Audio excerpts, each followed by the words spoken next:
নমস্কার বন্ধুরা, আজকের বাজেট ভিডিওটা 10,000 টাকা মাসে যাদের ইনকাম তাদের নিয়ে।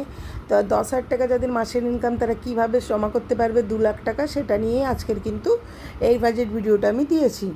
এটা রিকোয়েস্ট করেছিল সইফুল বলে এক ভাই, বাংলাদেশি ভাই আমার রিকোয়েস্ট করেছিলেন যে উনি বাইরে জব করেন আর ওনার মা বাবা দুটো বাচ্চা ছোট ছোট, তারা কিন্তু দেশের বাড়িতে থাকে আর ওয়াইফ আর কি। তো সবাই দেশের বাড়িতে থাকে, 10,000 টাকায় তারা কীভাবে সংসার চালাবে সেটা নিয়ে বাজেট ভিডিও দিতে বলেছিলেন। তো এটা নিয়ে আজকের বাজেট ভিডিও আমি প্রথমে 40%, 50% আর 10% আলাদা আলাদা করে নেবো। যেহেতু ইনকাম কম, ফ্যামিলি মেম্বার বেশি, সেহেতু আমাকে সেভিংসটা একটু ছোটো করে করতে হবে আমাদেরকে। তো যথারীতি এখানে 1,000 টাকা, 5,000 টাকা, 4,000 টাকা আমরা আলাদা আলাদা করে নেবো। এখানে প্রথমেই 40% যেটা 4,000 টাকা, ওটার মধ্যে ইলেকট্রিক রেখেছি 800 টাকা। 800 টাকার ইলেকট্রিকে কিন্তু দুটো লাইট, দুটো ফ্যান, একটা ফ্রিজ, একটা ইন্ডাকশান ওভেন, এগুলো কিন্তু একটা জলের ফিল্টার, এগুলো কিন্তু আপনি ইউজ করতে পারবেন। স্কুলের জন্য কিন্তু 500 টাকা রেখেছি, ওনার বাচ্চারা ছোট, স্কুলে যাওয়ার প্রয়োজন নেই। তো আমি ভাইকে রিকোয়েস্ট করবো যে এই 500 টাকাটা কিন্তু এখন খরচা করে ফেলবেন না, এই 500 টাকাটা আপনি জমা করে রাখুন সেভিংস অ্যাকাউন্টে, ঠিক আছে? স্কুলের জন্য, বাচ্চারা যখন স্কুলে ভর্তি করবেন, বা দুটো বাচ্চা যেহেতু তাদেরকে একটু তো খরচাই হবে, গভর্নমেন্ট স্কুলে ভর্তি করলে একটু খরচা আছেই, তো সেই জন্য। আর একটা কথা, আমার যদিও বাংলাদেশ সম্পর্কে খুব একটা আইডিয়া নেই, তারপরেও যেটুকু বলছি যে রেশন তো পাওয়া যায়। আপনার যদি মাসের ইনকাম এতটা কম, তো আশা করি আপনি রেশন পাবেন, তো সেটা একটু খোঁজ করে নিলে ভালো হয়। আর হচ্ছে ফোনের জন্য 400 টাকা দুটো ফোন ইউজ করতে পারবেন, কারণ বাড়িতে একটা আর আপনার কাছে একটা। মেডিসিনের জন্য 300 টাকা রেখেছি, কারণ যেহেতু দুটো বাচ্চা আছে, মা বাবা আছে, ছোটোখাটো একটু ওষুধ প্রয়োজনই হবে। আচ্ছা, স্পেশাল দিনের জন্য 200 টাকা রেখেছি। যেহেতু আপনার দুটো বাচ্চা, আপনি অবশ্যই 100 টাকা করে, তাহলে সেটা দেখবেন বছরে 1200 টাকা করে হয়ে যাবে। আর 1200 টাকায় কিন্তু আপনি একটা ছোটো কেক, একটু বেলুন সাজানো, বা একটা বাচ্চার জন্য জামা, এরকম কিন্তু কিনতে পারবেন, ঠিক আছে?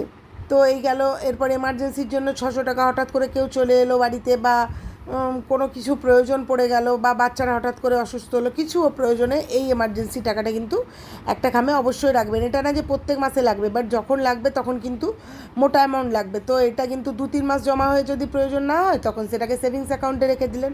এবার গ্যাসের জন্য 500 টাকা, কারণ 1 সিলিন্ডার গ্যাস 2 থেকে 2.5 মাস সুন্দরভাবে চলে, তো সেই জন্য। শপিংয়ের জন্য 700 টাকা রেখেছি। তো আপনি এবারে দুটো বাচ্চার জন্য নিলেন, এটা তো না যে মলে গিয়ে বা ব্র্যান্ডেড কিছুই মানে হবে না এইটুকু টাকায়, কিন্তু লোকাল যে শপগুলো আছে আমাদের, সেরকমে কিন্তু পরার মতো জামা হয়ে যাবে আরামসে। তো এই গেল 4,000 টাকার খরচা। এরপর যে 50% মানে 5,000 যে খরচা, প্রথমে গ্রোসারি 2,000 টাকা, ভেজিটেবলের জন্য 250 টাকা করে প্রত্যেক মাসে। আর গ্রামের মানে ওখানে সবজির দামটা একটু তুলনামূলকভাবে কম থাকবে, আর যদি আপনার জমি বা একটু বাড়িতে জায়গা থাকে, সেখানে চাষ টাস করে নেন, তাহলে তো অনেকই উপকার।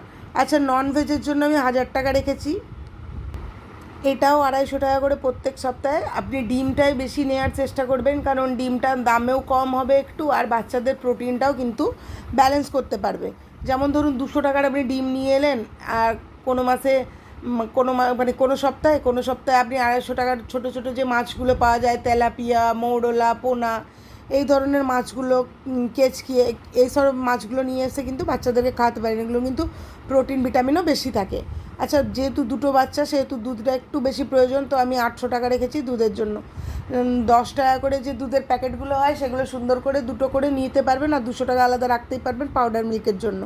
দুটো বাচ্চার জন্য দুটো 10 টাকা করে দুধ দিলেন। আচ্ছা, নিডসের আমি 200 টাকা রেখেছি, মানে আপনার ওয়াইফের যে মেয়েদের আমাদের যে প্রয়োজনীয় জিনিসগুলো হয়, সেগুলো কেনার জন্য। তো এই গেল 5,000 টাকার খরচা। এরপর যেটা আছে এই 1,000 টাকাটা, 1,000 টাকার আমি প্রথমে বললাম সেভিংস অ্যাকাউন্টে স্কুলের 500 টাকাটা আপনি রেখে দেবেন। আর এই যে 1,000 টাকা, এটার মধ্যে আপনি কী করবেন, একটা 500 টাকার আরডি করবেন গভর্নমেন্ট ব্যাঙ্কে গিয়ে, আর একটা ইন্স্যুরেন্স করবেন 500 টাকা, কারণ এটাতে আপনার লাইফ কভারেজ দেবে 500 টাকা করে, মানে 3 মাসে 1,500 টাকা হয়, এরকম ইন্স্যুরেন্স পাওয়া যায়। তো সেরকম একটা ইন্স্যুরেন্স করবেন, তাহলে আপনার ফ্যামিলি কিন্তু সেফ থাকবে। তো যদি এই 1,000 টাকা করে আপনি 1,500 টাকা করে জমা করেন না, এই 1,000 টাকা, তাহলেই কিন্তু দেখবেন 10 বছরের জন্য যদি জমা করেন, তাহলে সুদ সমেত আপনি 2 লাখের বেশি টাকা কিন্তু পেয়ে যাবেন। আর এইটা একটা বড় অ্যামাউন্ট হয়ে যাবে এই মানে সামান্য ছোটো ইনকাম থেকে। তো সেটাতে কিন্তু দেখবেন আপনার অনেক উপকার হবে, এই একটা বড় অ্যামাউন্ট। প্রয়োজন না হলে আপনি এটাই ফিউচারের জন্য সেভ করে নিলেন, একটা আরও এফডি করে রাখলেন এই টাকাটা 10 বছর বাদে। তো এইভাবে একটু হিসাব করে চালালে কিন্তু সংসারটা চলে যাবে।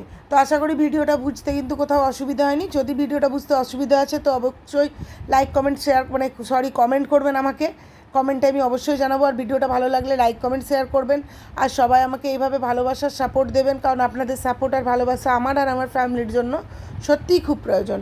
সবাই ভালো থাকবেন, নমস্কার।